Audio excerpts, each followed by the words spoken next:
Hello and welcome to Almost 30 Podcast. My name is Krista Williams, and this is my best friend and co-host, Lindsay Simsick. Hello. Welcome to the show. We're super happy you're here. If you're new to Almost 30, welcome. We're a community. We're a podcast. We're a membership. Just a place where hopefully you can learn a lot, feel like you can be yourself, and grow and laugh. And we've been doing this for 7 years. Mm-hmm. Happy anniversary. We're the true OGs. True OGs. We're the Trojies. I think like one of the first female duos of all time. I completely agree. We were one of the first. In podcasting, first I think we were one of the first batches. I agree. Oh, yeah. Very first batch. 2016, baby. There was a few men. Y'all were still trying to blow up on Instagram. And we said, we're going to blaze a new trail.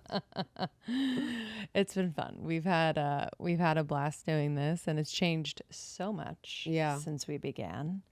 We began when we weren't in therapy. Yes, and it was very apparent. You had just started. Our therapy. Yes, this was truly our therapy. I actually remember one of the first times I thought we like made it or just were making an impact. Jordan, one of our listeners, who's been listening for a while, she sent me a message about our episode, and she wrote a blog post about it because you were going through something.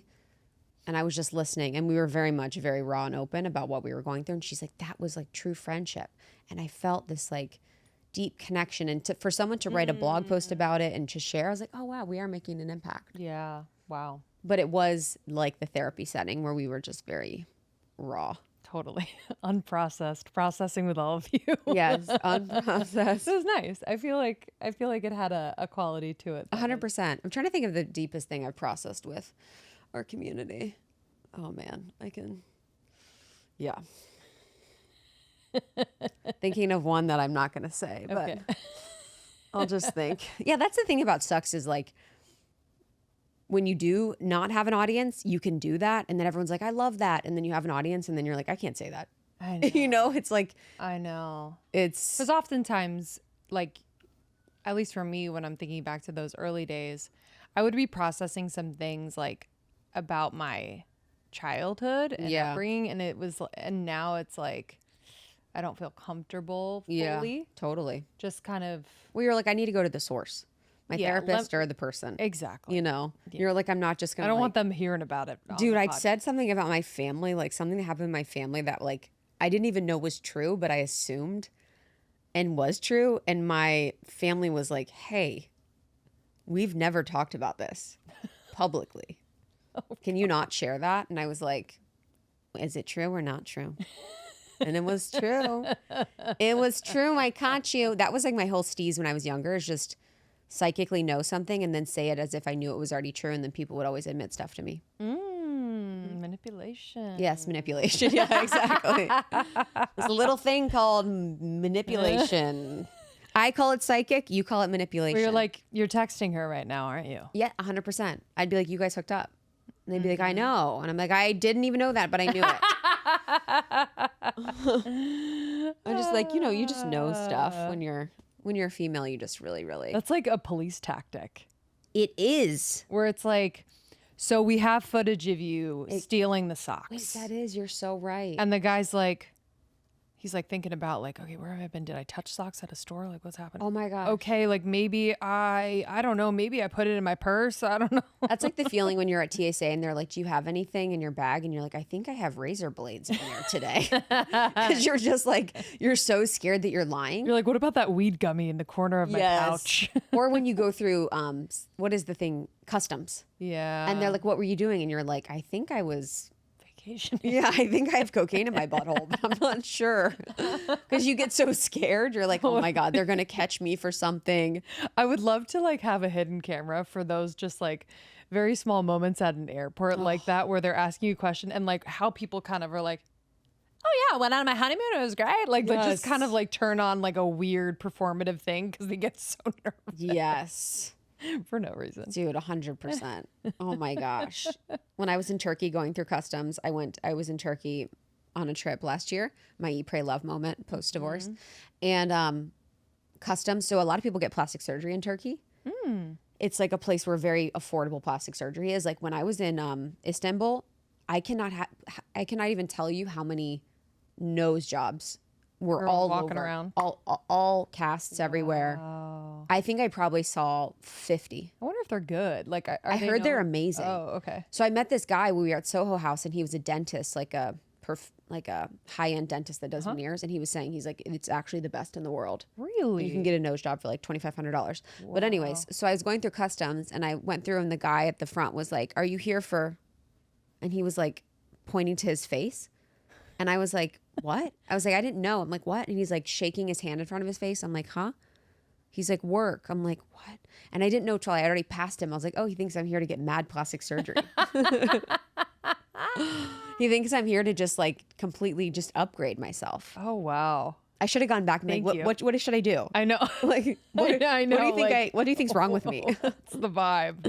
What do you recommend? And their veneers are cheap. Like, yeah, because veneers are what, like $1,000 a tooth here or something? I'd have to do my serious They're research because like the cheapness of it, I'm like, I know. I don't know. I know. Man. God's like, you want to fall for that? Yes, honestly. Yeah. Well, oh my gosh. Also, people also get hair transplants. Oh. So there's tons of guys with the lines on their head because you have to shave your head and it's a whole process, but they get very, very cheap hair transplants. Wow. Which I'm kind of down with. Like, I'm very grateful that men are now doing that. Totally. So they can kind of know what it's like. Yeah. And like to recover. To recover. Yes. And also it's like that's the only thing that they do. Women are like, the crazy, you know what I mean? The craziness of what women can do. And men are like, I mean, they could do crazy shit too. It's just more obvious, I feel like. Yeah. They can do the Botox, I feel like, and kind of skirt under the radar. But I've seen quite a few men with like filler later in their life. I feel like a bunch of celebrities do this. Oh, yeah. And it's just wild. Yeah, it is wild. It's a little, it's definitely obvious, but hey. Yeah, like Dax Shepard. That's so wild. That man needs to. But I don't understand because he's not that old. So like I can see like a Sylvester Stallone, you know, all those men who are like, you know, still wanting to be those like movie stars and like just pump up their face or whatever. But Dax is like a dad. He's youngish. Yeah. Like, what are we doing? I don't know if what happens is they start it too late, so then it looks funky, and you need to start it younger so you like build it into your look or something. But I feel like it just looks funky town. Wild. It looks super wild. Yeah. Yeah, I think a lot of there's like a trend also with women where it's like the fillers are creating this like alien shape of the face where it's like the cheeks are out here and then the narrow. It's like very interesting. Yeah, and it's like the big eyes. Well, it's like kind of like the Kardashian effect. It's like the heart-shaped face, really big eyes, high cheekbones, like. Yeah, but they do it well. Lower face, I know they do. Leaders, they're leaders in the space. True leaders in the space. True leaders in the space. Who were we talking about the other day? Oh, we were at dinner with our friends at One Willow. And we were talking about One White Street. And she was talking about how we were with someone who would never listen and you guys would never know. But she was talking about how she's getting a divorce. And what had happened at the end of her divorce was he had started going to therapy and almost like using his therapy speak against her and kind of like incorrectly applying therapy words and phrases and how it was so damaging to their relationship and how the therapist was actually more damaging to their relationship than helpful. And I think in this conversation today, so this is a conversation with one of my best friends, Joey Pollari, who I just love and adore, and we have the best time. And I just wanted to bring like a light, fun, easy conversation, what it would feel like to have brunch with Joey and I talking about therapy speak and talking about how people are now sort of not integrating or actually living the truth of what they're saying, but using therapy speak as a way to like gaslight people. I don't even know. It's like I'm using therapy speak to explain it, but it's so wild. Yeah, give me an example. I know exactly what you're talking about, but yeah, just being like, you know, something, you personally violated my boundary when you asked me to go on a walk with you this weekend because I said no walks. I wasn't available for walks. And, you know, like, or like I have a boundary. I can't go to dinner tonight or whatever. And you're like, that's not really a boundary. That's or they're like, you're a narcissist. Yes. Like, everyone. Exactly. Everyone's a narcissist. Yeah, exactly. Like narcissist tendencies. I also think it's like what it's missing is just the truth of how you feel. It's like telling the other person what's happening in a therapized way, if that's a word. Yeah. Rather than like just being you and saying how you feel. So true. To kind of explain the boundary being crossed or the whatever. You know what I'm saying? Yeah, so true. Yeah, just like, it hurt my feelings when I felt like you weren't able to do this and it felt like a boundary had been crossed. I think it's the you. Yeah. I think what I'm always curious about is like if you're going you with stuff all the time, right, then that's not the route. Right. Because it should always be like I statements, like I feel this way, I do this, instead of like you're doing this, you're gaslighting me, you're da-da-da, you're da-da-da. And it just actually brings you further away from people a lot of times rather than closer. And that's really the goal, is for the right people to have the intimacy and closeness. And don't know this, but I've seen this for a lot of my friends that are on dating apps. It's like seeing men that are just have gone to therapy for like 3 times and then are like acting like they know everything about their childhood, but then are using it to either trauma bond or to like act like they're so deep or they're so like integrated and have done the work, but it's really just a way to feed their own ego. Yeah. And feed their own victimhood. Yes. And I think because men going to therapy is not as common as women going to therapy, it's almost like a way for them to stand out. Yeah. And so they almost like double down on it, especially online. I feel like we see this on Instagram where, you know, whatever. I don't even have an example of someone that annoys me in this way, but there's a lot of them that I feel like I come up upon just in a scroll. And the thing is that like you can feel the inauthentic nature of what it is. So like that's what I want everyone to feel, like, okay, I can trust myself to feel what's authentic and what's not, rather than be like so swooned out by like someone who is using therapy speak and almost like trying to put you in a trance. It's like, does this feel authentic? Yeah, I love that. Yeah, because it's because the words, it's not about the mind, and healing is not just about the mind. Right. It's about the integration with the body and the integration with more wholeness. And so it's just like more of that Western mode of having all the language, but not actually doing any of it, but looking like you do because you have the intellect or the intelligence. And this was like even in 2020 and 2021 with like some of the movements that were happening, like people knew a lot of language, but they weren't actually doing anything about anything. Right. And they weren't actually applying any of the things that they learned, or they weren't actually making true change, just figuring out what the language was so that they could like navigate it and not actually integrate it. Yeah. I think we see this too. Like I remember feeling this way kind of more in the spiritual world where like I feel like I was learning so much and then I was using like if I said journey one more time, you know what I mean? It's like hold space, journey. Yeah.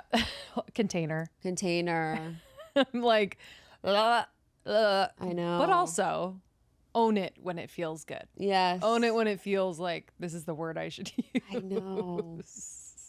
Gosh. I think with the internet, things like that become so overused so quickly, and it's really annoying. For too long. Yeah. I was like the other week, I have someone that does my social media, but I was kind of cruising, just seeing something, and I was like, I can't do this anymore. It just, people saying the same thing is so insane, over and over again. And it's just so wild because I'm like, everyone's saying all these things, like these like Joe Dispenza musings, these like self-development, like Mel Robbins style things. And I'm like, not that I think everyone needs to be perfect, but I'm like, how is this the product of what you're saying showing up in your life? Mm-hmm. Is there visible results from what you're teaching? You know? Yeah, totally. Shut up. Shut up. But it is. I mean, it's more so me being like, no, people are saying things that like could be similar to what I'm saying. I'm unique, you know, that whole thing. I want to be unique. But in this one, y'all laugh about it a lot. Yeah, it's nice. So good. It's just so fun. Like, we don't know any answers. We're not experts. We're just two people that want to explore this. And especially, you know, me being heterosexual and him being him being gay. It's like just different perspectives on it because he's dating differently and I'm dating differently. So I think you guys are going to really enjoy this one with my dear Joey Pollari. You can find him on Instagram at Joey Pollari, and feel free to send this to a friend. Talk about this conversation topic. It's so much fun just to explore with people. Share stories, swap things. You can listen to 5 to 10 minutes of Almost 30, some of the best at Morning Microdose, which is our second podcast, which just crushes. Morning Microdose is so good. It's amazing. I love to listen to it. And then almost30.com for all of our courses and programs. You can join our membership, which is incredible. We have workshops. We have so many resources for you on your journey. I have my Life Edit program. You have Sacredness of Being Single, which is truly incredible. And then Almost 30 Podcast on TikTok and Instagram. If you want to jam out with some of our fave guests, we would love to have you. Would love it. All right. Enjoy this one, and we'll see you on the other side. We'll see you soon. Bye. I was sharing on IG the other day, and I was using Dose, and I got a few messages, more than a few messages from people being like, what is that? That looks so freaking good. So unlike other wellness shots, Dose does not contain standard juices or powders. Dose is formulated with organic herbs. It's vegan, gluten, and dairy-free, and zero sugar. So these wellness shots combine potent ingredients in clinically researched dosages to functionally support a healthier body. So I was taking a dose for your liver. So it's, first of all, delicious. Didn't expect that. It has curcumin, which is turmeric extract, which is 24 times more bioavailable than standard turmeric, aka like a household turmeric. Their milk thistle extract has a maximum potency of 80%, which is 8 times the potency compared to other available formats. And their organic ginger root is standardized to 5% of 6-gingeroy active, which makes it 10 times the potency compared to fresh ginger juice. They use dandelion root in its most natural form, making it 10 times the potency compared to other available formats. And Dose's orange is 20 times the potency compared to fresh orange juice. So they don't mess around. This particular dose, first of all, delicious. It ensures optimal liver function, improves long-term liver health, supports healthy metabolic function and digestion. Metabolic health, y'all, we about it. Increases energy levels and really improves your active energy and focus. Really excited for you to try Dose. Again, we only bring you brands that we have tried ourselves, have vetted, love, and currently use. Each ingredient in Dose is potent and delivers results. And it comes in this gorgeous glass bottle, like a big ass bottle. And you take a little shot of it. Take a little shot. I take once a day. You can take a few times a day. But we got to take care of our liver. Our liver is our body's filter. It's in charge of flushing any unwanted elements and breaking down what you consume into essential nutrients. So we got to take care of it. It's responsible for over 500 functions daily. Okay, so don't mess around. If you want to give Dose a shot and invest in your health, Dose is offering our listeners, Almost 30 listeners, 15% off your first order, plus an additional 15% off if you subscribe for a monthly delivery. That's 30% off your first order. Go to dosedaily.co/almost30. dosedaily.co/almost30. Use the code almost30. dosedaily.co/almost30 and use the code almost30. Okay, my outfit of choice when I record ad spots is my Cozy Earth loungewear set. Y'all, okay, if you don't have a loungewear set, I need to talk to you. So the Cozy Earth brand, first of all, is incredible. Their quality is amazing.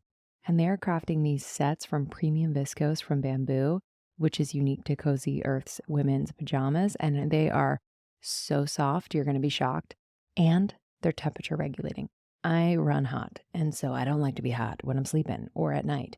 So when I wear these, I feel amazing. Cozy Earth, they have also just other modern staples for everyday wear. No matter the activity, you're going to love. They're comfortable, flattering. I actually just got the joggers, and I got them for Sean as well. We're matching, no big deal. But their luxury pajamas are a must-have, ultra soft, super essential for you, for your loved ones. This makes an insanely good holiday gift. So we got you covered. This brand was named one of Oprah's favorite things in 2018. And Cozy Earth's best-selling bamboo sheet set. Did I mention? They have sheets. Oh, yeah.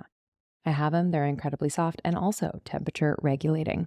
So I cannot wait for you to try Cozy Earth. They have provided an exclusive discount for our listeners. Get this, 35% off site-wide. Unheard of. Take advantage of it now. It's not going to last forever. Go to cozyearth.com. Use the code almost30 for 35% off. Get a pajama set for everyone you love. It is time. That's cozyearth.com. Use the code almost30. Your birthday baby. That's right. Aries. Aries baby. Such an Aries. Am I? No. I just, whenever anyone says their sign, I'm like, you're such. I'm like, you would. Yes, exactly. But you were having some birthday thoughts that I felt like was so, I feel like I also have, where after your birthday, you always feel like this feeling of like, is it too much? Yes. Like, am I too much? Like, what is that? I mean, probably like a fear of vulnerability, or a fear of being too much, or being seen as too much. Like, I definitely the next day had this like vulnerability hangover, as Brene Brown would say, or something like that. But I just was sitting there and like, the cake came in and everyone was staring and looking at me. And I said something simple like, you know, all I am is because of all of you, or something like this. Like, thank you for being here. I love you. And blew out the candles. The next day, that was like, oh God. Like, oh my God. Pollari, like, get over yourself. Get a life. I thought you did a good one. You said, I am who I am because of all of you. That's true. Yeah. It was nice. I sent you the video. Right. I mean, you didn't go on longer. Well, I thought I did. I thought it was like laborious. I thought it was like an actor like milking their moment. No, truly I did. It was quick. Yeah. Okay. And then one candle hung on. That's right. Just to embarrass you. Yeah. Exactly. There's always one candle that hangs on husband. just to embarrass you. That's true. You're like, God. Yeah. Shame is always around the corner anyway. Shame is around the corner. It's perfect for me. Yeah. That was this year. My birthday was the first birthday that I've had where I actually was like not feeling that way. Normally, like the year before, I woke up bawling. I was like, no one cares about me. Yeah, I usually cry on my birthday. Yes. What is that? I don't know. I feel like you're like extrapolating all these narratives about yourself that are, you know, where I thought I was going to be. Yeah. What label I have on myself right now, who I thought I was. Yeah. And then we all have big trauma around our birthday. Yeah. Everybody has one story of being a kid. And what's your story? Your birthday story? Oh boy. I was on a TV movie. Okay. I was doing, and it turned to be my birthday while I was there. Okay. So I was on set. How old were you? I was like 14. Okay. For Disney Channel, and we went out with like the entire cast, and all these people came out for my birthday. It was super fun, right? But everyone's older. Everyone's like 21. Yes. So everyone proceeded to get just like party, like drunk, have such a good time, and I just shrunk. And all of a sudden, it was like we were going somewhere else that I couldn't go to. That's scary. And everyone was drunk, and I was just sitting there being like trying to catch up. And we were talking to the other tables, and the other tables are making like salacious comments to like the hot cast members, and they're making salacious comments back and all this stuff. I mean, totally, it just like went right past. For me, it felt like, oh my God, this isn't my birthday anymore. For some reason, that just totally tripped me up. And I got there the next day, and I was like, wow, like everyone forgot it was my birthday. It was like just a minute.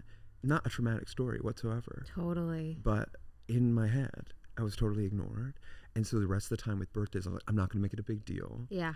I'm going to just make it a small thing. I'll have a few friends over, something like that. Just they won't forget it's my birthday or something like that. But everybody else I know has bigger stories. Some parent who didn't remember, they forgot to call, a partner forgets to call, something like that. Like, it's always something. Yeah.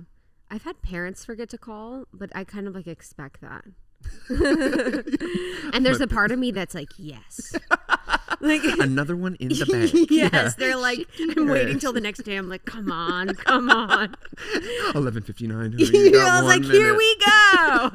More ammo, baby. Exactly. Sometimes it feels like that is what we're doing. It truly, I mean, I've done that in relationships where I've been ammunition.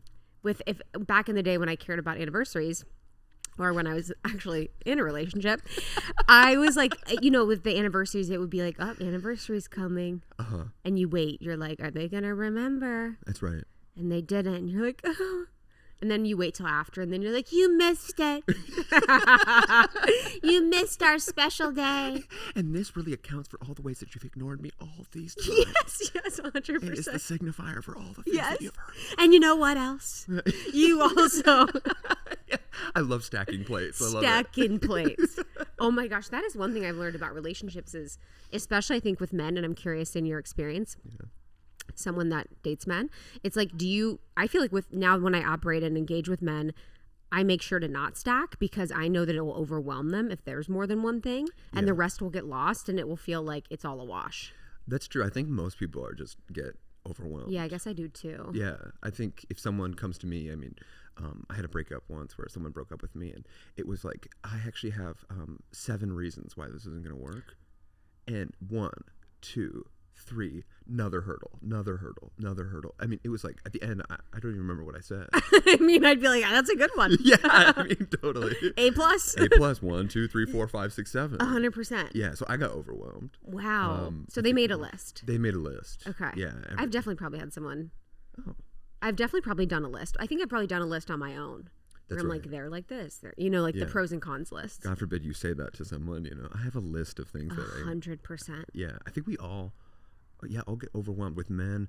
With women, I think everyone is like, don't attack me. And no one wants to feel attacked. No one wants to feel psychologized. Yeah. No one wants to feel like you've been secretly harboring all of these things. Yes. Which you have been, you know, somewhere. Yeah. Yeah, I remember in a friendship relationship. So it was a friend that had done something that really had bothered me, that in the moment I sort of abandoned myself and left my body. So I didn't really process in the moment what was happening. That's right. Yeah. So then I kind of had to process and pull back. And they approached me and they're like, hey, I feel like you're pulling back and I'm curious about it. And then I was like, yeah, I actually am. I'm going through this kind of thing, trying to understand what happened. And then they got even more mad at me and started to gaslight me, which was like the example that I needed. But it is one of those things where you're like, isn't it good to take a moment to think about how you feel? But like, I understand the feeling of feeling like I'm frustrated that someone didn't come to you earlier. That's right. But I feel like I don't want to be like gaslight, but I wonder if that is a way that people gaslight, to be like, you should have told me earlier. Yeah, that happened to me recently. There was something really? there was someone with a friend, and they had said something that had really not offended me in any way, but it really made me concerned for them. It really made me think, okay, something's kind of up here. This kind of ties to a few things. Like, I want to make sure that I'm saying the right thing so I don't harm them further. So I took maybe 3 or 4 days. When I came back to it and said, hey, I want to talk to you about something that went on, and I was really feeling this way, and I just want to make sure I was having the right language for you, and make sure that you heard this in the right light. What this came across as is, oh, you were withholding from me this whole time. Totally. Which did feel a little bit like a defense, right? Like, it's the kind of the easiest thing to say. It's like, oh, well, see, you actually held it back for 4 days, so shitty person. 100%. Yeah. But my reasoning was, well, if I really cared for you and you actually believed my narrative, that I was really, really trying to care for you as much as possible, wouldn't that 4 days be seen as consideration, as care? Which they eventually were like, okay, I guess. I mean, that's the whole thing. It's like, it is kind of a gaslight to be like, why didn't you tell me sooner? Yeah. Because then immediately it's like, you're the problem for not telling someone sooner. Yeah. And there are some times where you are literally withholding. I mean, I have to be careful of that too. 100%. Where, I mean, that's the way I process as well. Something happens and I'm really not sure about how to say this the right way, or I'm too heated, and I have to like step away for a minute. It can feel like that. I've gotten that missive from ex-boyfriends or friends, like, you could have talked to me about this sooner. Yeah. And of course, when I have the conversation with this person, I'm always like, okay, I could have done this a little sooner. Yeah, totally. Sometimes it's but sometimes I'm also scared. I'm like, it's a sign for me too if I can't have the conversation in the relationship. Because with friends that I have now, more so than before, it's like, now I feel like I could have the conversation with people, and I wouldn't have to wait for the perfect situation, like it's a real indicator, the perfect time. And that is like that little girl part of me with my mom, or in my household, that was like, it has to be the perfect time to ask or talk about this. That's right. You have to wait for the moment. You know what I mean? And if you grew up, or I mean, all of us are highly attuned to parents' needs as kids. So you just get really attuned to what people have or have not. And like you're saying, certain friendships do not guarantee that level of transparency. Or I've got this friend, he is the most direct, opinionated person I know. so direct. But it also is like, you know, some people are freaked out by that. They're like, oh, I need a little bit more gloves. Yeah, and this person is like, you know, boxing gloves. Like he's ready to throw punches. But I find that really comforting as someone who grew up in a place where like you're constantly aware of, okay, how is this going to trip this person's trigger? Or you kind of have this emotional awareness. You have understanding about yourself and the world. And so you're kind of going through and going, okay, is this person? There's just, hey, what's up? No, I don't like that. I love that. It can be really freeing. So freeing. Yeah, freeing. So if you can't do that with a friend, you know, and just go, no, I don't really think this is it, and you're constantly worried about the way you're going to set someone off, like that's really scary. Because the other way, when people are like, oh, like the wishy-washy, like pisses me off. Yeah, it's absolutely terrifying. It makes me aggressive. Well, for sure. For some reason. Well, I mean, also it's like not connected to the earth at all. So you're kind of like, oh, my mom, I'm about to get up here. Or it's almost, it feels a little like, I guess if I look further at myself, there's the fear for me that if someone is that way, that they're going to not be happy and then use it against me or something. My fear with that is that they're going to, someone's going to pretend to be quiet. Yes. Oh, I'm just all up here. And then the real truth is that they're going to come for blood. Yeah. Yes. Like you did something that bothered them, but like you should have known or something, or like been aware. That's right. And so I'd much rather have someone be super clear and direct. Absolutely. I mean, like. But then if, you know, it's funny because it's like if someone's super clear and direct and they're like, you know, sometimes I'd probably be like, this brings up a good point. Like, you know, we all say we want direct feedback. 100%. This is a great one. We all want loving, direct feedback. That's a lie. That's a lie. No one wants it. No. Shut up. You don't want it. You do not. Nope. It is terrifying to have feedback. 100. People, I'm like, if you say you want honesty and transparency, you have to be ready for honesty and transparency. And that doesn't mean they're going to give you honesty and transparency and like love what you're about. It means like you have some shit that people want to bring up. That's right. And it's stuff that you are not aware of, that 100%. You don't agree with. Yes. That you have pain points around. Yes. So this idea that like I am in this like loving, receptive space and this person's going to meet me there on the same way. Okay, yeah, we could both agree on how to approach someone. You might have completely different ideas about that approach though. Honesty and transparency, and this actually really trips my trigger, and that's not my intention at all. Okay, now we're getting into intention versus impact.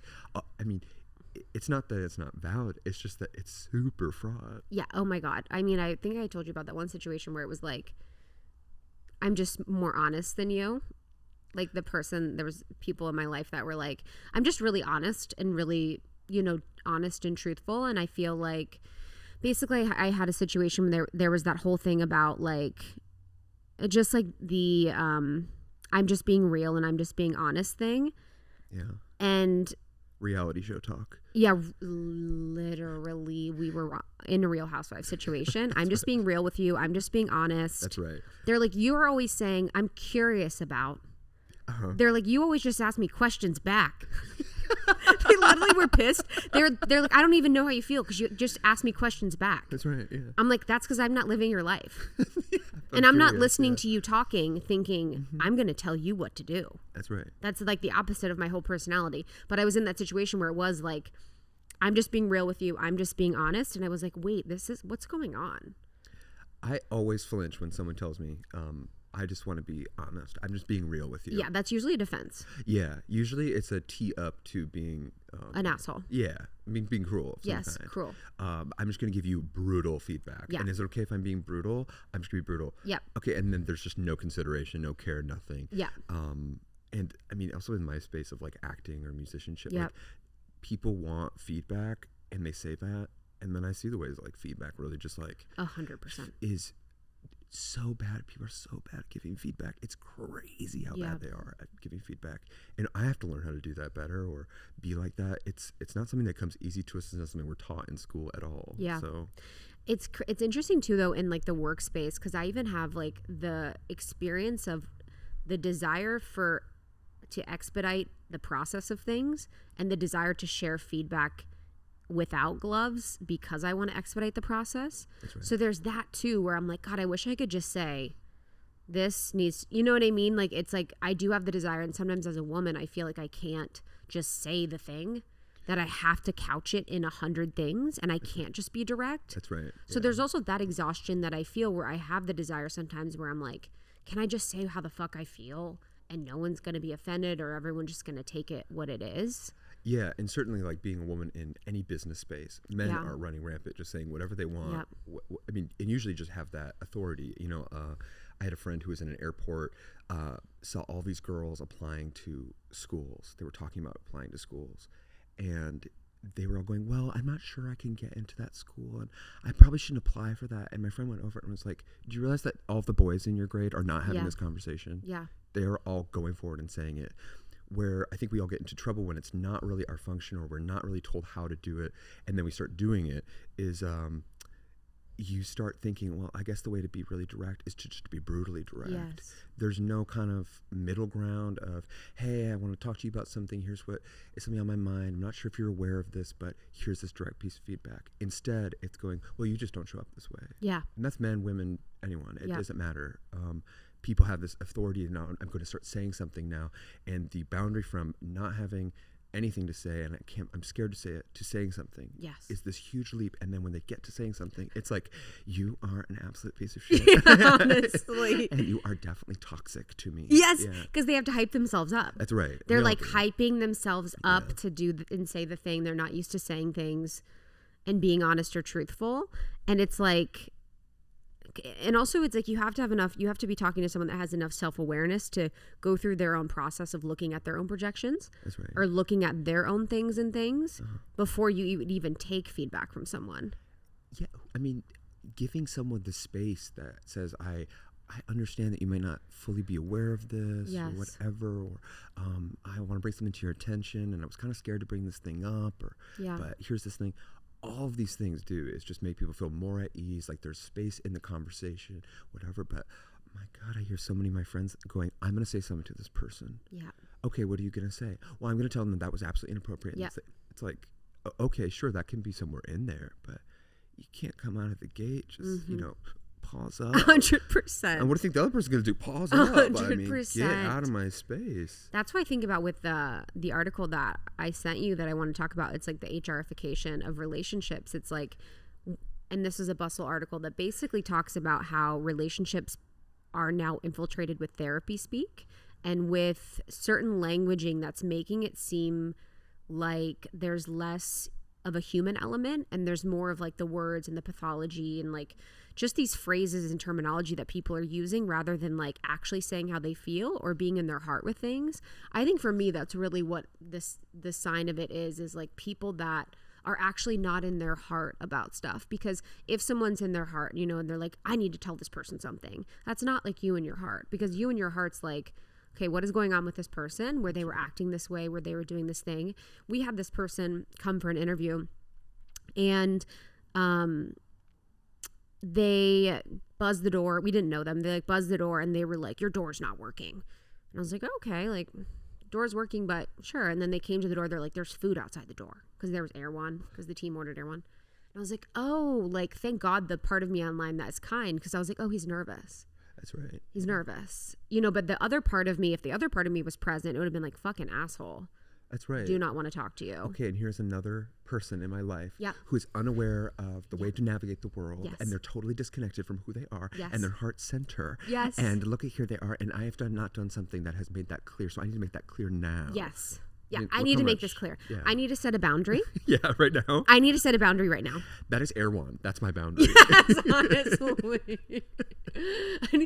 When you can't get in my apartment building, you try again. That's my boundary. If it's not working, call up. Yes. That's my boundary. Go around the back. That's a boundary for me. There's a rope ladder out my back window. That's my boundary.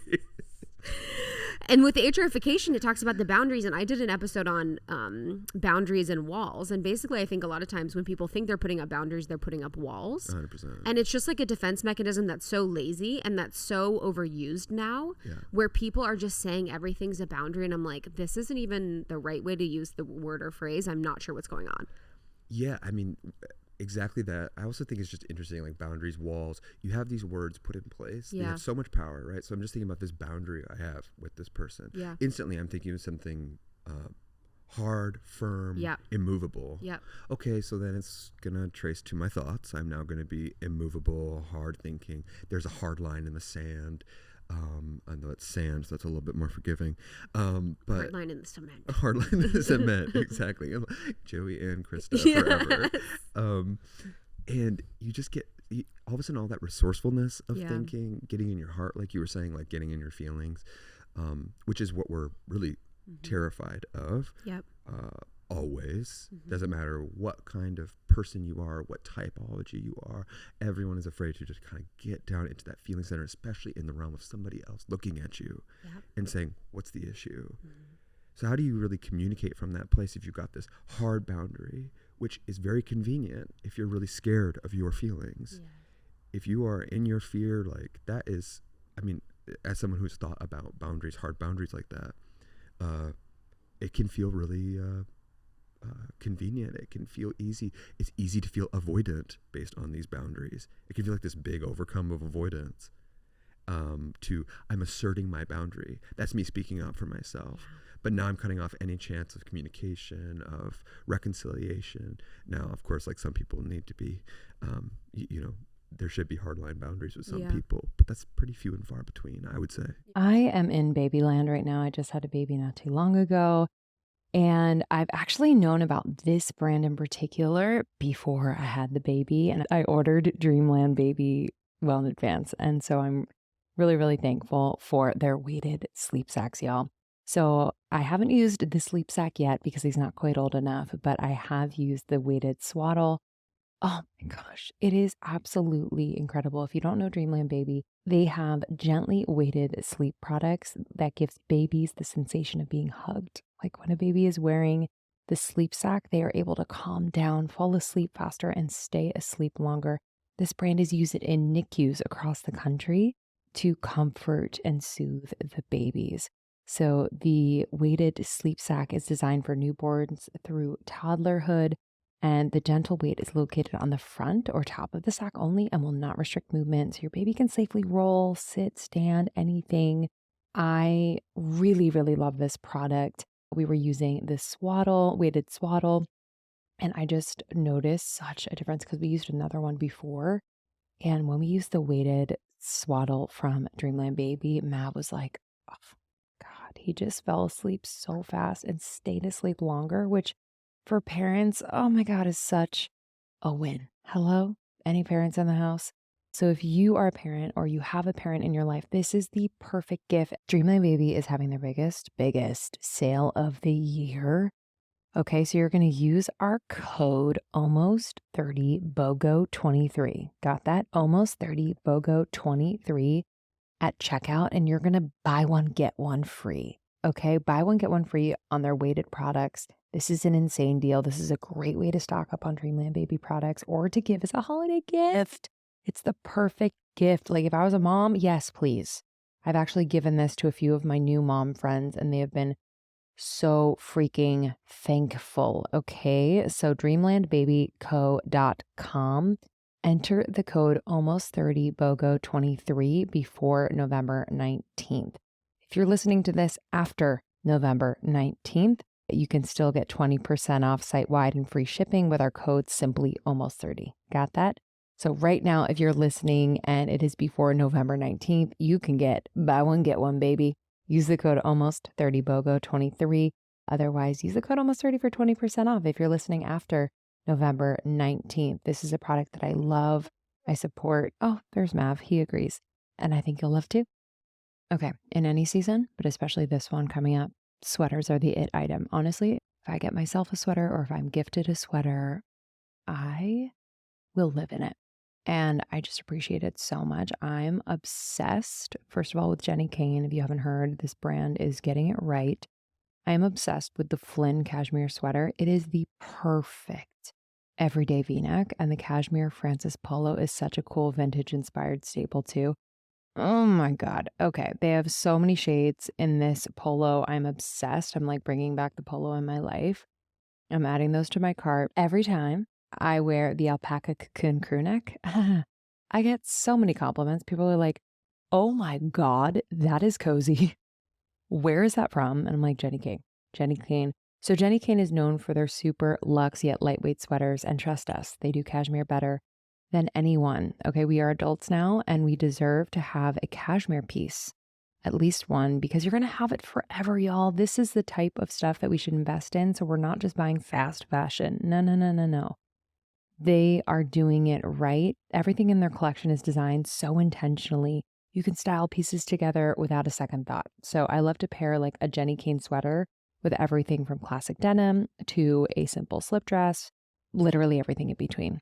So they're just getting the art of simplicity so right. They focus on comfort, quality, and timeless design. You're going to have this forever.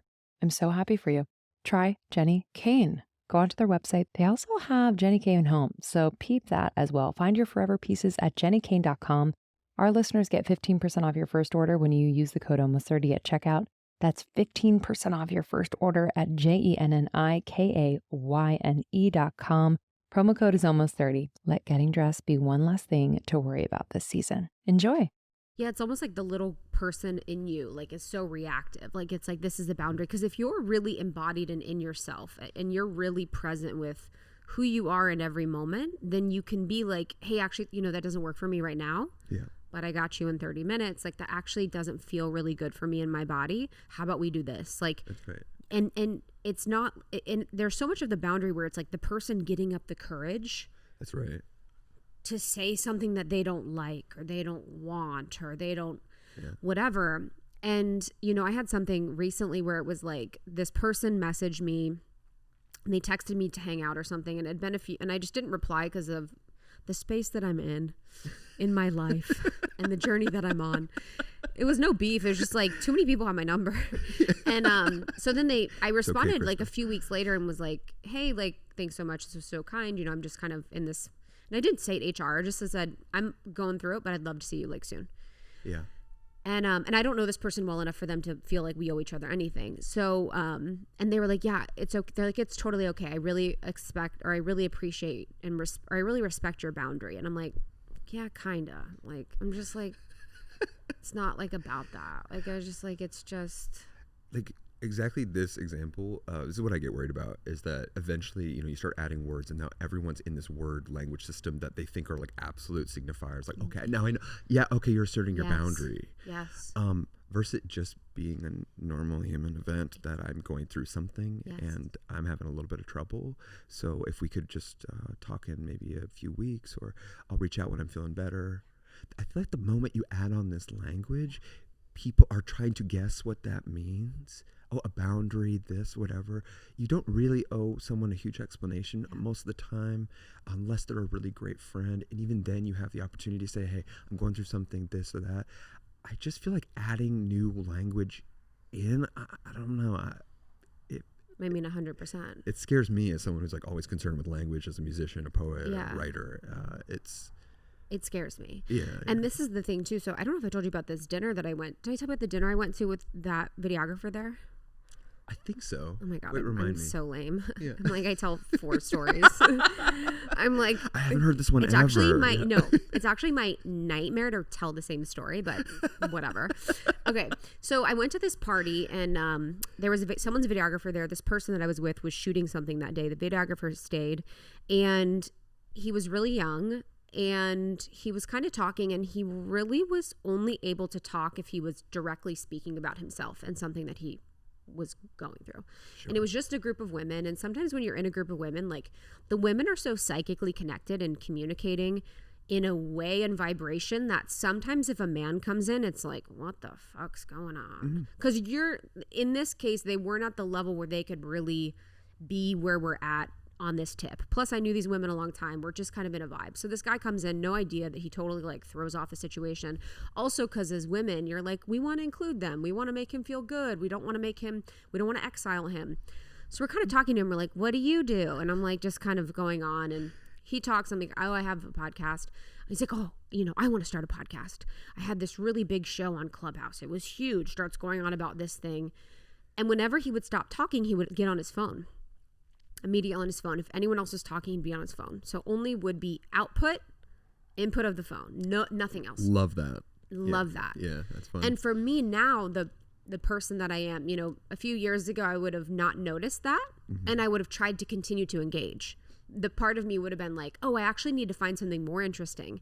I need to keep him talking. Yeah. I need to ask him more questions. I need to like figure out how to get him to connect. the part of me now is like, oh my God, I'm done. Like, burned to the ground. And maybe eventually I'll come back to being like, this is sweet. But now I'm like burned to the ground and moving seats. And so that was happening. And then he started talking about his relationship. And he's like, yeah, you know, I go to therapy. And in my relationship, like, she's just so blown away at how, you know, open I am and how vulnerable and how available and how secure attached I am, and started to use all of these therapy words. And I'm like, he's like, I'm the first man that she's ever dated that's been able to talk about, you know, my feelings. And I'm like, did she live under a bridge? Was she a troll? Was she a troll? Was she locked in someone's basement? Like, I was like worried for this girl. I'm like, this is your man. And frankly, I'd met him for a few hours, but I'm just like, whoa, now we're sort of weaponizing this language with people that aren't embodying what it is. Of course. And again, everyone, I know I just met this person for a short period of time, but this is an exemplary story to provide us context with the point I want to make. Exactly. No, I mean, this is also the worry, right? Like, it's not no word, no term is a guarantor. Yeah. So just because I say I'm being vulnerable or I'm being real does not mean that you are. I mean, this guy, for that's example. The biggest facts. Yeah, you just are not. Nothing is. There's no guarantee. Someone's photo on Instagram is not a guarantee that they're an actually open, loving person. One donation to a cause is not a guarantee that you're supportive all the time. Nothing is. It's every step, every day is something like this. So when I hear about this story about this guy, I'm going, oh yeah, surely he's in the space of therapy, something like that. Maybe this is one time even that he's doing this. So now he's being told that he's authentic and vulnerable, and then he comes to your space and is like freaked out by all the women there or something like this, and is now going, well, actually, if you paid attention to my story that you're not privy to, I'm actually really vulnerable. This happens all the time on dates as well, I can only imagine. Dating apps. Here's something for you. So I was on a dating app, okay? All gay people, right? Queer people. And I was noticing that I was like, okay, most of these things are around adventure, right? Almost all of the language predominantly is either sailboats or adventure. So and for men, it's like fishing and hiking. Right. Straight men. Yeah, I mean, not men. Fishing, hiking, spiritual, not religious. Yeah. That's a big one too. 6'2", but not. It's 6'2", but not. So I was going, wow, this is like so. All right, gay men really into adventure. Disney something, I don't know what it's from. Okay, we're really, maybe it's some holdover of, you know, I'm out in the world and I'm adventurous or naturist in a way that we weren't feeling as kids. I don't know, I can't psychoanalyze it. But I went over to my one of my best friends, her version of it, straight woman. All of it was men saying how vulnerable, how they were all in therapy. All of them were saying, I'm actually a conscious, open, loving individual.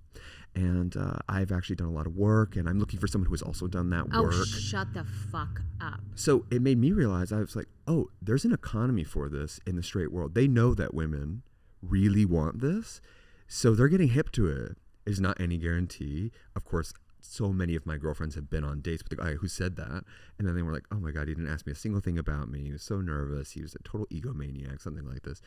But there's an economy for that in a way that apparently there's some in the gay world, but not the same, I've noticed. But there is for straight people. So yeah, beware.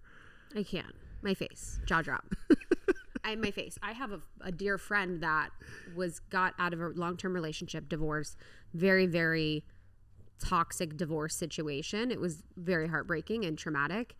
And, you know, peace and love to the person, but they were on a dating app right after. And like all the stuff they had said in the dating app, it was fucking right after, was like shocking. Because you're like, oh, this prescription is the formula for what women want. That's right. Conscious, doing the work, therapy. Yeah. I'm like, oh my God. And I was thinking with the videographer boy, I'm like, therapists, we gotta do a little butt kicking sometimes too. Yes. Like we can't, I'm not a therapist, don't play one on TV, but I'm like, one day. Also, how would a therapist be able to see through and navigate that inauthenticity of wanting to do the thing from the egoic mind rather than like the truth?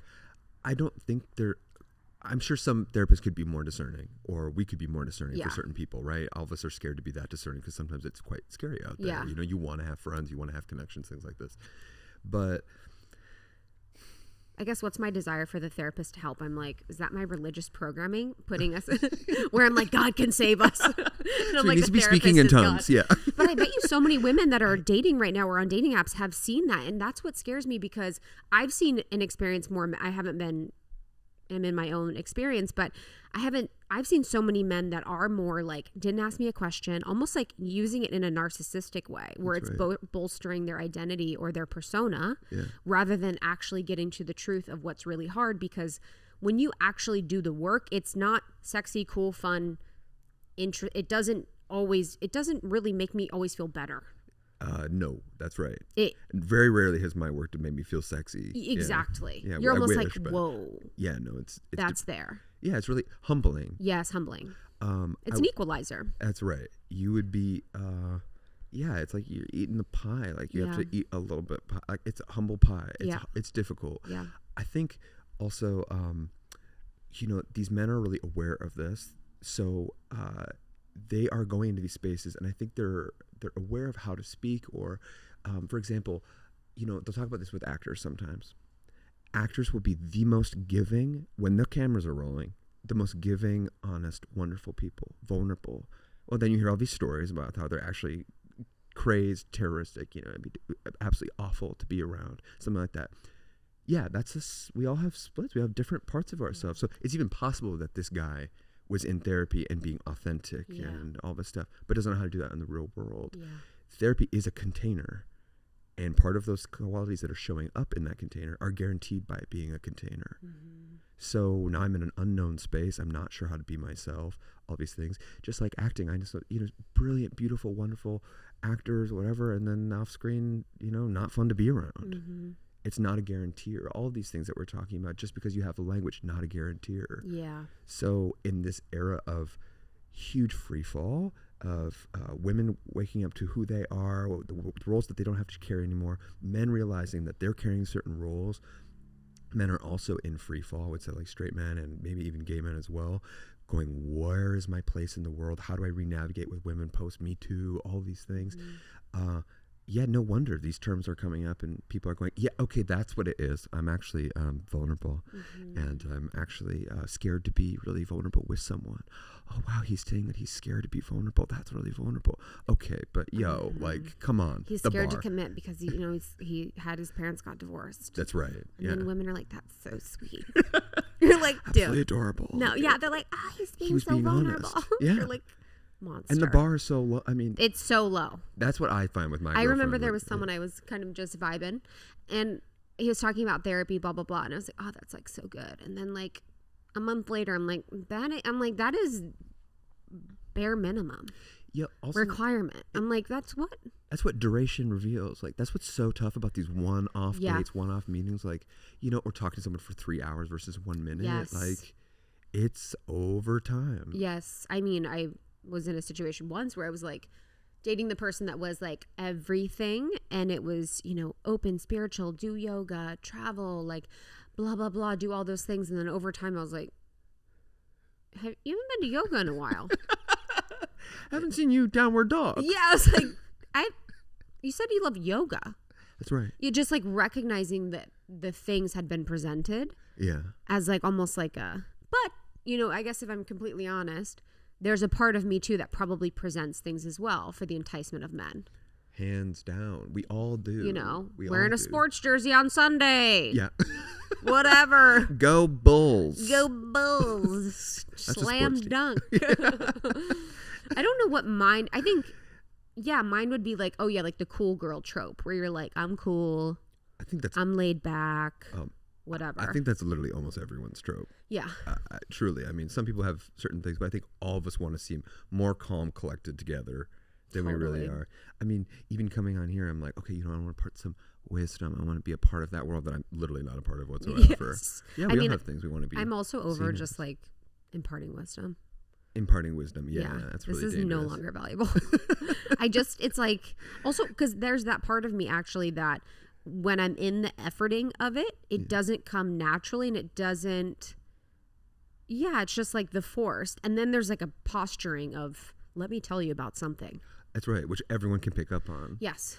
I think that also goes back to that boundary conversation where the moment you say it, it's like if I told you, Krista, don't think of the words banana pudding. Yes. Okay, you're screwed. It's like, yeah. The moment you say boundaries and I'm looking for toxic people in my life and I'm understanding what toxic is. Yeah. And then every step of the way, now all I see is banana pudding, hearing banana pudding or toxic or boundaries or whatever. Yeah. So, it's pretty dangerous. Yeah. Also the toxic, it's like, sometimes it's not their toxic. You just have like a toxic dynamic with people.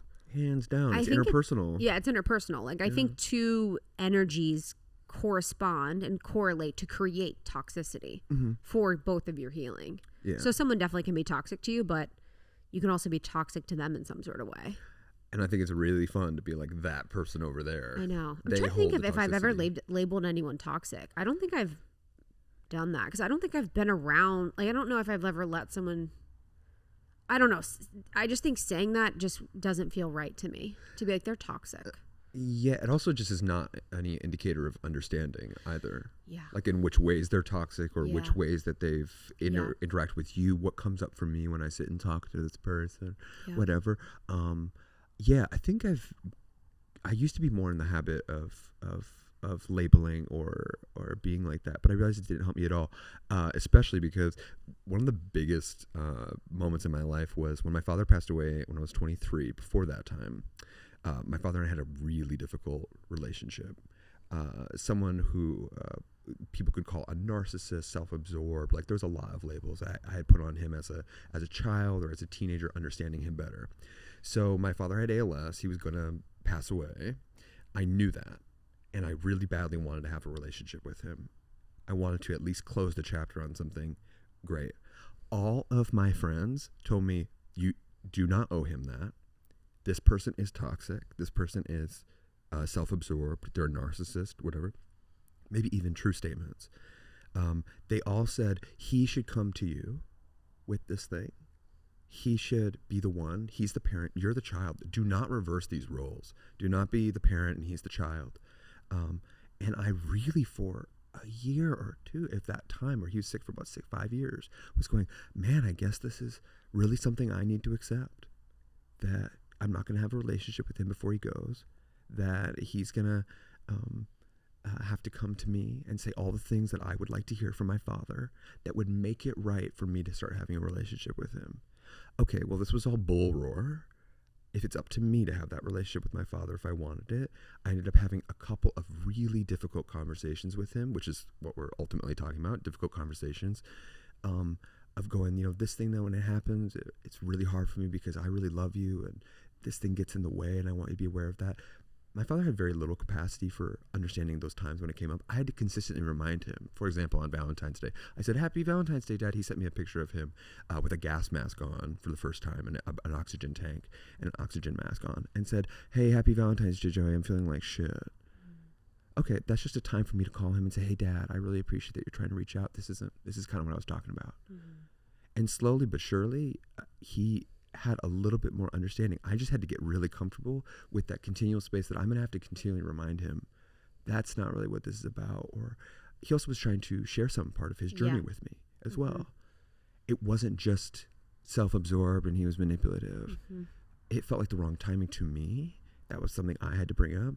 But I ended up having a relationship with my father before he passed and having beautiful moments of connection with him where I just understood that the relationship was about accepting him for who he was and the limited capabilities that each of us had with each other, that we couldn't get beyond certain things, that we could only point to it, could only look at it for a little bit of time and then it would close back up.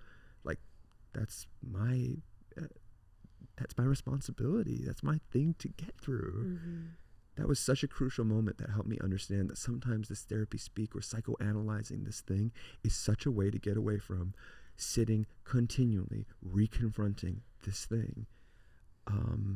That's not one size fits all. I mean, that's a totally different issue for so many other people with parents or parents that are narcissistic or difficult. But the thing it made me realize was that I had so much capacity in me for sharing my feelings, for being myself, for allowing him to be himself, for forgiveness. It's really sweet that people would be like, you're the child, they're the parent. That's right. But it's not wrong. It's funny because it's their child speaking, their desires. Yeah.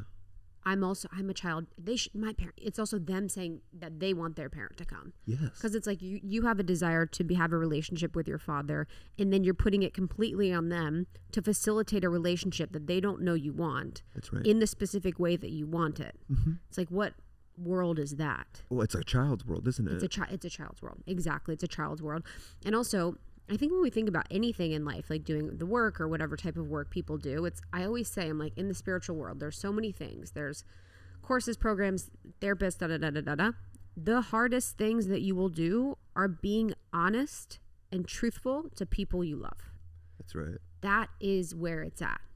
Getting over that nervous system fear, the fear of rejection, the fear of abandonment, the fear of all the things when you actually say something truthful and honest to someone that you love. And over and over again. Hard every time. Every time. Every time. Because it's the biggest risk. That's right. You have no idea what that other person's going to say. Yep. Every time. So that fear might go down a little bit, but it would be psychopathic. It would be crazy to not have that little bit of like, is this going to, am I saying this the right way? Yeah. Whatever. To me, that's like meaningful engagement with the world. Yes. Meaningful engagement with reality, Yeah. with some other person having, the article talked about like imagining someone's interiority. Yeah. That there's a whole other world Yeah. in there that I'm not sure of at all. I don't really know. Yeah. And it's up to me to like re-engage with it, say the truthful thing to someone I love, and ask them questions about, is this what you really intended to do? Yes. I have this interpretation of this. The story I'm telling myself. Is that right? Yeah. Am I getting that wrong?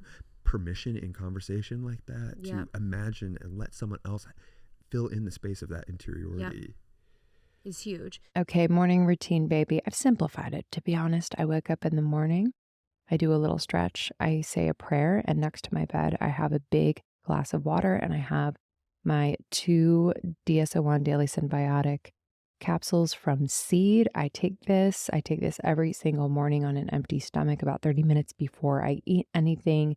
Y'all, this has made such a difference. I will then go on to prepare my little beverage for the morning, like a coffee or a latte or something like that, and prepare my breakfast. I have the baby now, so we do a little moment in the morning. But y'all, I swear to God, having your gut health in check is so important for so many aspects of your health, your brain health, your energy, your immune function. So Seed's DS-01 Daily Symbiotic is so easy to incorporate into my morning routine because regardless of where I am, I can take DS-01 with me. Their ViaCap delivery technology, that like prebiotic outer capsule and inner probiotic capsule design, protects the live bacteria from our external and internal environments. So it survives your GI tract, baby. Not all probiotics do. So I love that I can just maintain my morning routine no matter where I go. I put it in my little carrier case that it comes with, and it's so easy. I have increased energy. My digestion is regular. I'm just so thankful. I've been taking Seed for about 3 years now, and it's literally the best. So if you want to try Seed, so many of my friends and family are now on Seed. Could not recommend enough. I don't feel right about recommending anything that I don't take myself. Krista and I both feel that way very, very strongly. And we've been on this for years. So if you want to start a new healthy habit today, visit seed.com/almost30 and use code almost30 to redeem 30% off. 30% off your first month of Seed's DS-01 Daily Symbiotic. That's seed.com/almost30 and use the code almost30. In the relationship with your dad, because I have had experience with like narcissistic behavior and tendencies, but it's so weird. Like I've been so close to it so much of my life that I don't even really identify with it because I'm like, it feels like, I think I've been gaslit so much that I even gaslight myself with it. But how does that make you feel with that label or that identity? Well, certainly none of those labels truly help me connect with my father, have a deeper understanding. Yeah. A label of narcissism or any therapy speak can always clarify but not clear. Like it can always be like, oh yeah, this is the heading under which all of this exists, but it cannot tell you what exists under that heading. can only do so much. I feel like bigger understandings I've had about my father happened through small, simple statements of emotion of, oh, wow, I truly am sad about X. That's it. I am scared to lose my father. That's it. It's really not more complicated than that. And then you kind of just go vertically, or we can talk around it or get poetic around it. But that's when I revisit those labels or those times where I was in labels, they certainly helped me. I don't think there's anything inherently wrong being a station on your journey, but ultimately there were things about his past that helped me realize him way more than any label I put him under. What his first job was helped me understand him way more. Oh, wow, he actually engages with me like I'm one of his employees, one of his first jobs he ever had, where it was constant go, go, go, go, go. What's the next sale? What's the next sale? What's the next sale? That was a bigger understanding for me than, oh my God, my dad has narcissistic tendencies. Totally. It can help. Anyways, it's not leading you to further expansion. I was just like, it's just, yeah. You know. Yeah.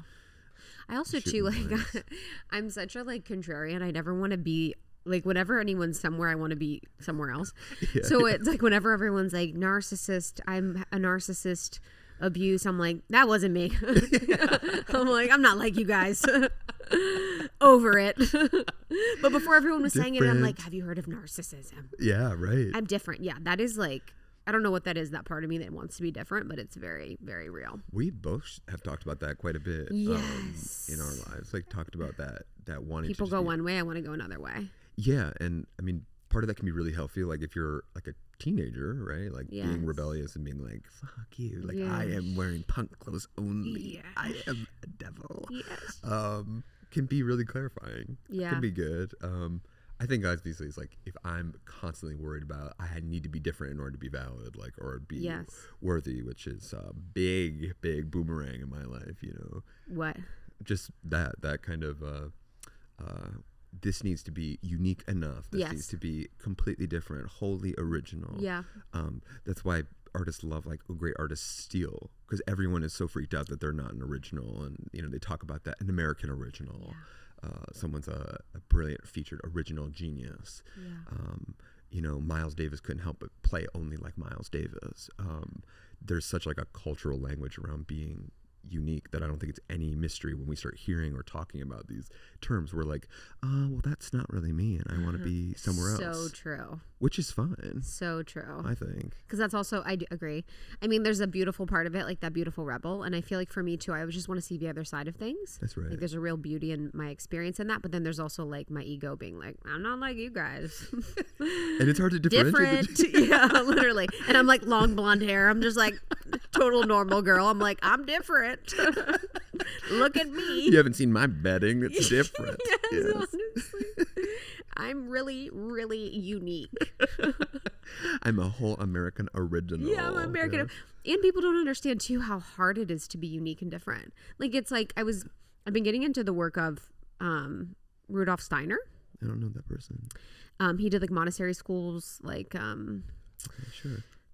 And wrote a lot about a lot of different things. And everyone who loves him is going to be like, you are shortchanging him. He's kind of, for me, like a Nikola Tesla vibe. Just like completely channeled all this work that is just so radical and all over the place. But it's someone where I'm like, oh, you were so weird. And you were not accepted or normal during this time. You were ostracized completely. 100%. And that's the whole thing is like, I think with social media, people are like, I want to be different. I want to be different. But it's like, you want to be different enough. Yeah. But still accepted. 100%. So it's a very specific way of being different. It's like if you want to really be different, you're going to be canceled.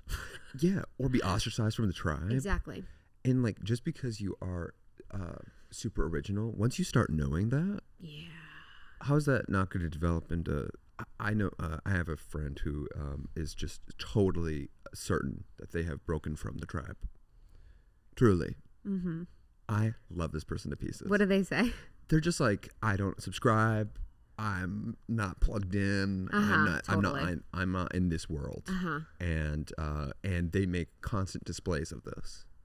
They do. And it's literally like astounding. It's like, wow, like you really don't care that there are, 100 people in this room right now and you're doing it. But I also know this person really well. And there are elements in which this is also a way to not be vulnerable, to not just be one in a crowd. which we're all terrified of. I know. Just being regular. I'm just an actor, a musician, and I'm just doing my work. I know. That's it. I know. I think about that a lot. God's been really talking to me about that lately. He's like, okay, once you drop the special, I'm going to really give it to you. Because the special thing has been I've been gripping to special lately. Being special, feeling special. I deserve this because I'm special. I am in this room and I am having this special experience. All the time. Some things are special. I'm special. I'm in A Course in Miracles, one of my favorite texts. It is not all, but one of the major themes is about the illusion of special and how special is really a function of the ego to keep us separate. And if we are really one, then we are all one in every way. And yeah, you have to break that illusion of being special. And it makes me sad. Because I equate special with loving myself. I love myself because I feel special.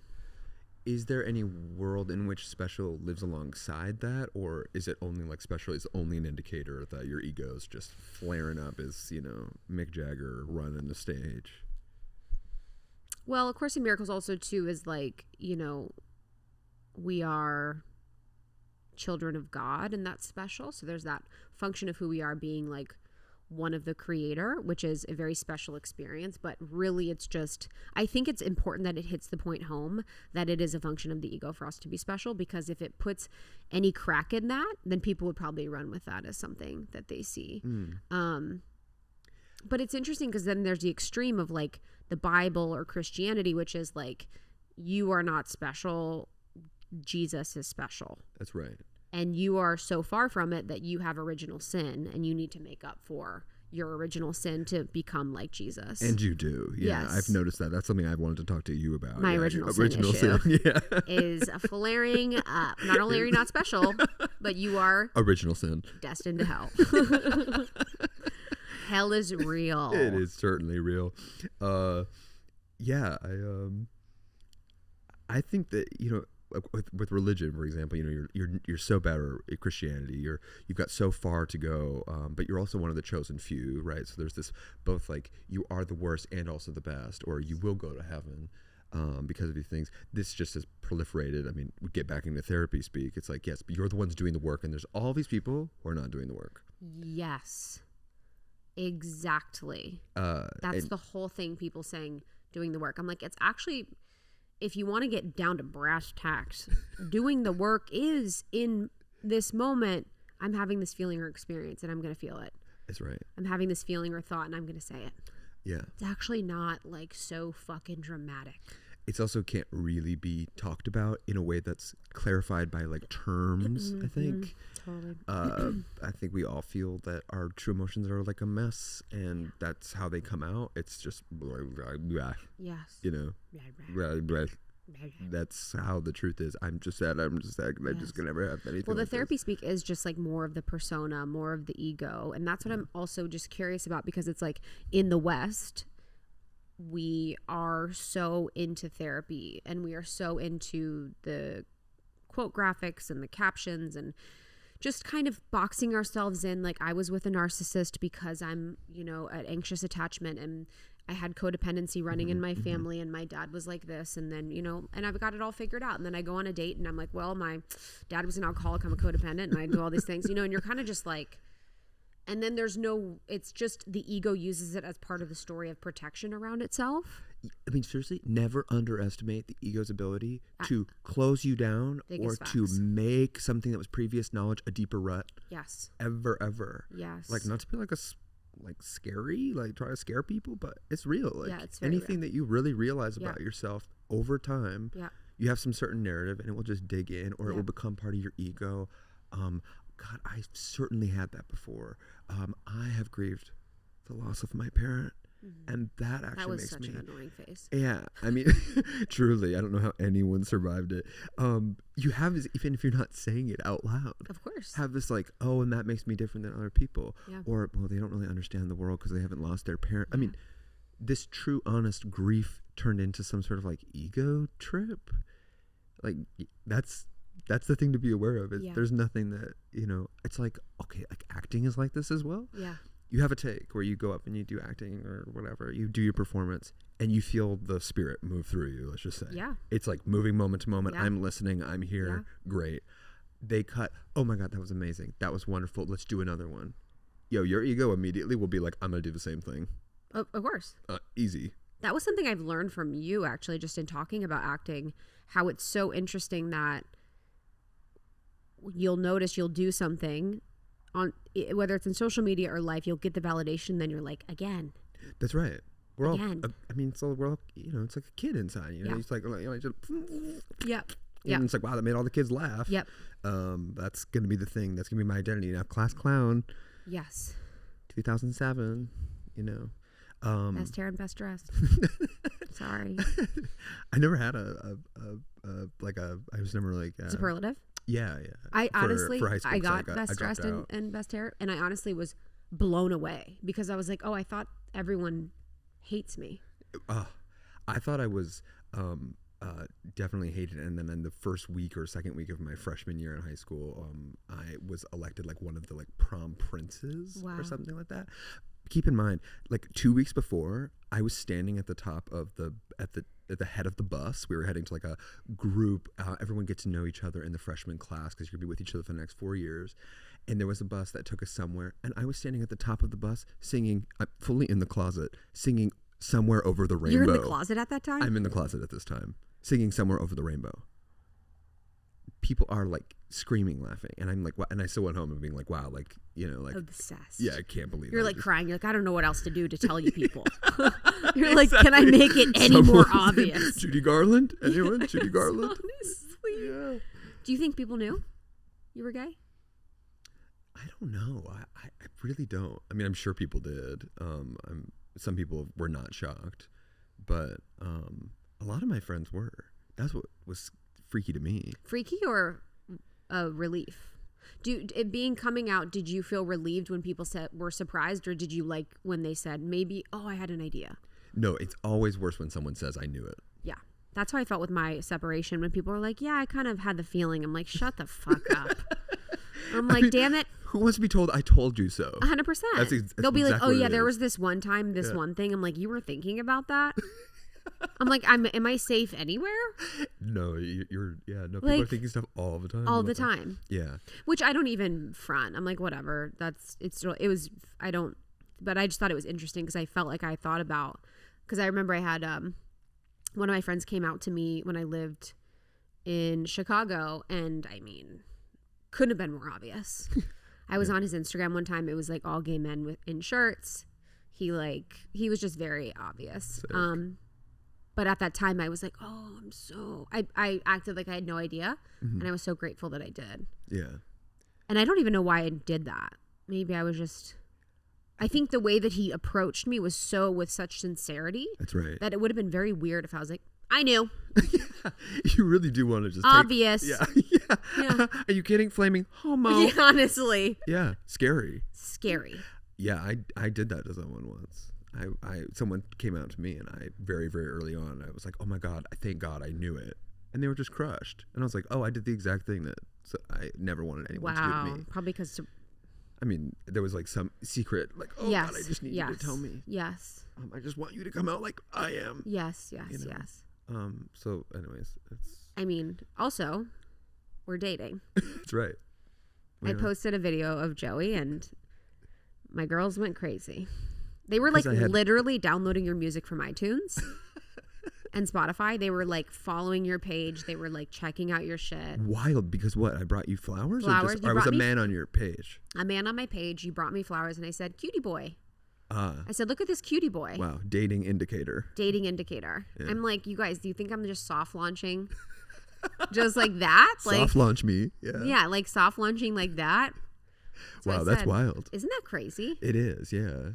I guess people, when I post like a picture of a guy, I just was like, whoa, you guys think that I would share that soon? Uh-huh.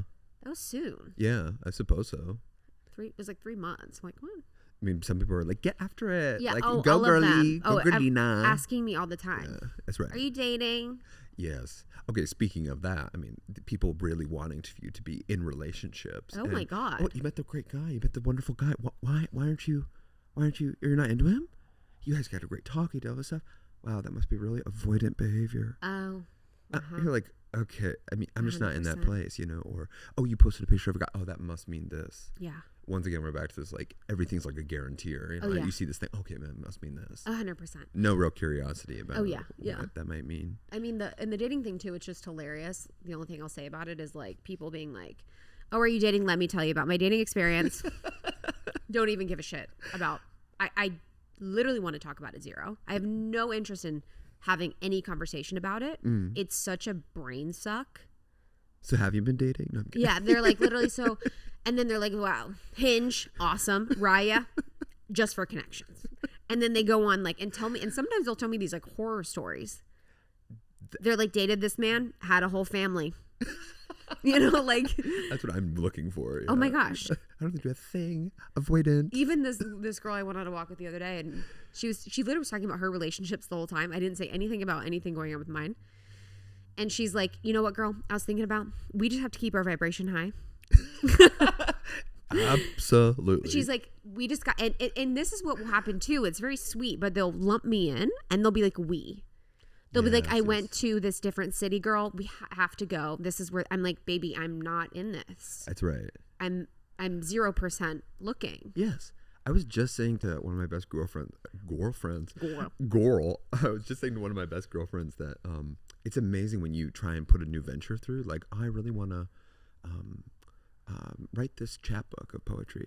You say that to someone, immediately, it's amazing how fast people will go, oh, yeah, I did a chapbook once, and I just want to be, just want to tell you, like, it's just a little scary. It's amazing how you give someone a blank and they're like filling it in with their worst experiences. Oh, you're dating again? Okay, well, let me tell you this thing. Oh, you wanna make a movie? Oh, you set up a really hard path for yourself. What is that? Oh my God! I mean, with our book, we got a book deal. We're writing our book. Awesome. Oh, you guys got a publisher you like yet? I'm like, yeah, we really like them. Okay, well, have to tell you that story later. And you're like, what? Yeah. Or, you know what I've also noticed with my friends that are mothers or pregnant? Yeah. You know, like, are they sleeping? And you're like, yeah, they're sleeping. Just wait till they regress. Just wait. Wait for those terrible twos. Wait for the terrible twos. And their children, they act like their children are these little terrorists. Yeah. They're like, just wait till they, are up all night. Yeah. In your bed. Yeah. And you're like, are you just like a waiting game until they're old enough to leave? Yeah. Like, this is part of it. The pain is part of, I mean, I don't have children yet, but. Yeah. It's like. There is this kind of like inherent cynicism that people want to make sure that you are aware. Yes. Same thing with, I guess, any venture. They really want to protect you. I guess that's what is happening. But. I don't think that. What do you think? I don't think they want to protect you at all. I think it has literally nothing to do with you. I think it's just an experience that they want to share. Right. If true, no, it is. I mean, I could be there or not. With mine, I feel like I could literally be in the scenario or not, and they would say the thing. Yeah. It doesn't have anything to do with me or who I like. Even there was something someone was like, "What is like your type?" And I kind of was describing, and they're like, "Okay, so like, does he make the same amount?" Something about money and something about height, and I was like, said taller than whatever. I said something. I was like, equal or more, taller than me, whatever. And that's like the desire, of course. They're like, well, about 13% of men in the world make over $100,000 and are over 6'2", so it's a pretty small pool. And I'm like, totally. That's the desire. Babe. Yeah. I'm looking for someone special. I know. That's exactly my special. My special part goes, that's the point, bitch. Yeah. 13% seems high. I want to catch. I want a 1% man. Mm-hmm. And you're just like, yeah. And I don't even want to be in that type of like languaging around the dating, but I was just like, that's a not helpful statistic. Yeah. I mean, people will always say this about anything. I mean, it's just get cultural understandings of this. We get understandings on Instagram that you should have also the biggest dream, and also don't you dare have the biggest dream possible. No wonder people are so anxious, like all the time being sold the best dream possible, the best life ever that we all think that we can have, and then also being told like the moment you start doing it, what are you doing? This isn't who you are. So true. So how are people ever supposed to, I don't know, feel secure, safe about their dreams? Don't dream too big. You know, I mean, as a child, you're told like, oh my God, dream, shoot for the stars, all this stuff. And then you grow older, you got to get with reality or whatnot. And then you have all these people telling you that you can't do. I mean, if I really listened to all the people who told me about acting as a child, I would have never become an actor. But I had something in me that was like, no, I'm going to act. It was super dismissive. Like, I'm going to do it because I love it. But people told me all the time, like, you know, what are you doing? Or is this really going to work out? Especially with, like, creative endeavors. That's right. People are very much. Yeah, I suppose that's really what I'm speaking about, yeah. Really. Because if you're like, I want to be a banker, they're like, dope. Don't dream too big. Enjoy. Yeah, no, exactly. That path. Yeah. But it's mostly with creative endeavors. Yeah, I suppose. Where it's like of the heart, where you could fail and it would hurt. That's right. Rather than like if you chose a path where like you could fail, but you're kind of caught by another level of that role or something. Yeah, and I do think that the barometer for most success in any of these creative industries is A-list celebrity or nothing. It's Bad Bunny or nothing or whatever. Yeah. We've talked about that quite a bit about like picking new heroes or picking someone that you actually really value that does the thing that you want to do, but they aren't maybe the most successful. And if you happen to get that successful or whatever, that can be helpful. I remember a kid when I was growing up, one of my best friends growing up, always wanted to be the next Steve Jobs. So there was like a not super creative endeavor. And they were just always told, like, even me, I was like, okay, sure. Like, that's one in a million, one in a billion. Yeah. So what was the desire there? I'm curious about that. I think he wanted to invent things. He always wanted to be like a great inventor.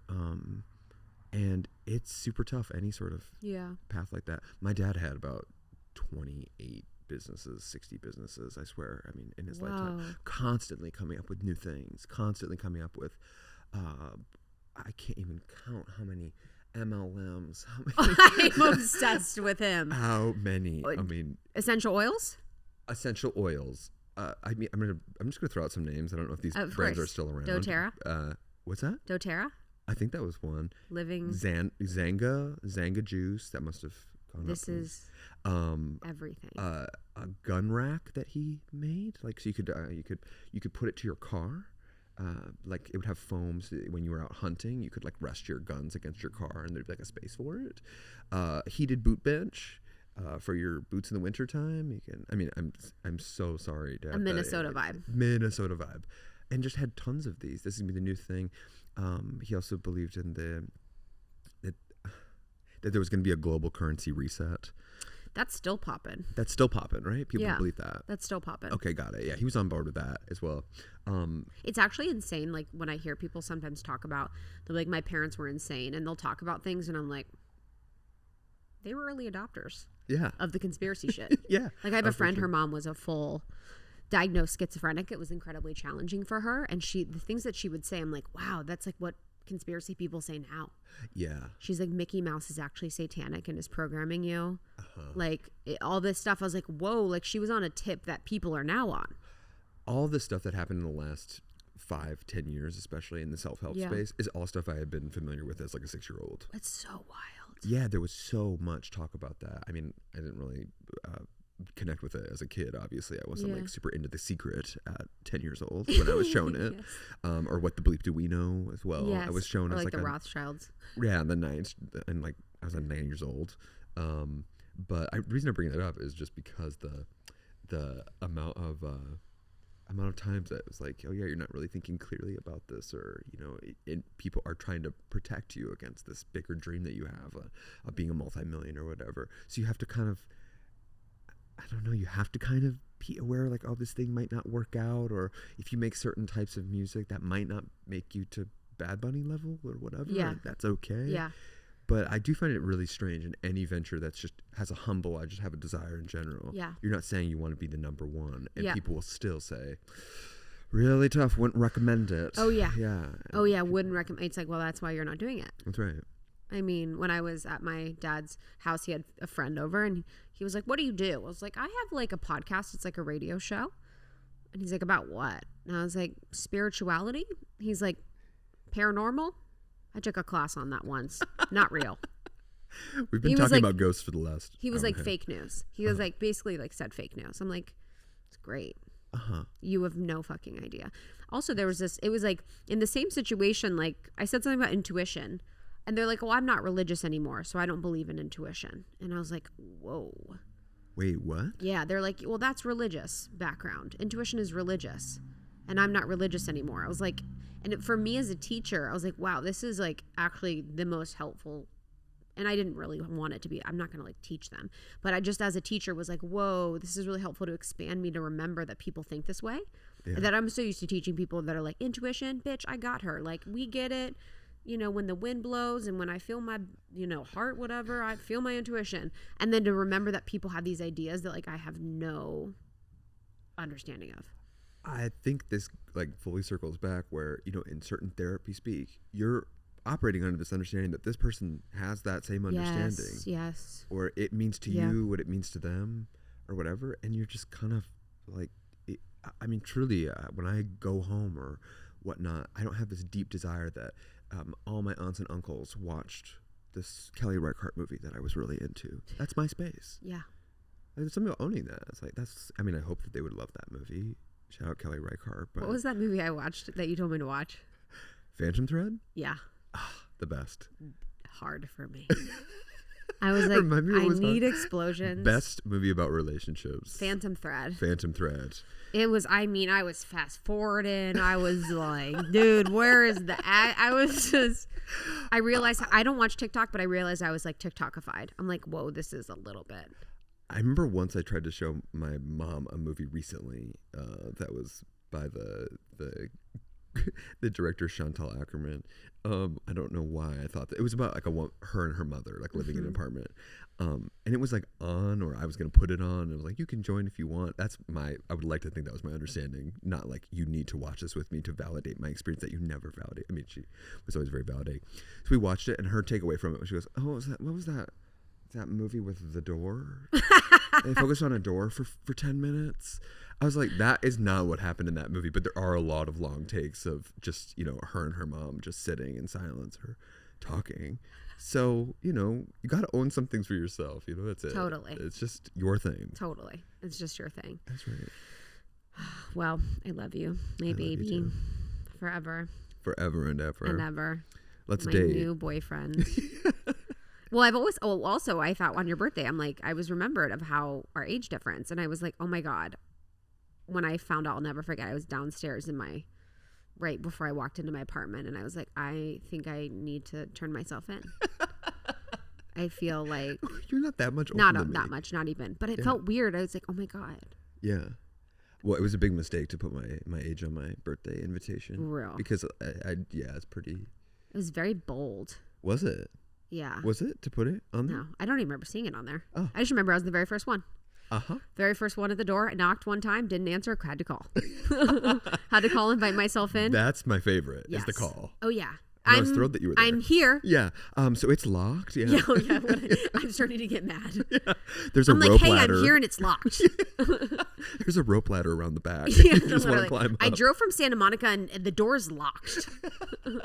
That's my boundary. Yeah, it's your boundary. Yeah, it is. It was a good party. Yeah. I love you. I love you too. You're the best. Thanks for having me on. This is a real growing experience. It's interesting to talk about this stuff with somebody else and have that space to really think about we are like in the mind vibes. We go. Yeah, we really do. It's crazy. Loop-de-loops. I leave my body. Yeah. No, I've been dissociated. Neck down. Same, not literally. been here. No, I don't know if I have legs. No, me either. Because we're always like, Okay, guys. We'll see you later. We love you. Bye. Thank you so much, Joey. Again, that was myself and my dear friend Joey hanging out on the couch, just chatting. So thank you for being a part of our lives. I love listening to podcasts that are just kind of conversational, chatty, hang out. So I hope you like this one. Be sure to watch it on YouTube as well. Make sure you subscribe to the podcast everywhere you listen to podcasts. And thank you to our sponsors, always just bringing you brands and experiences that Krista and I have vetted for you and really love ourselves. You can find all discount information in our show notes as well as on almost30.com, baby. Woohoo. Love you guys. We'll see you soon. Bye-bye. Bye.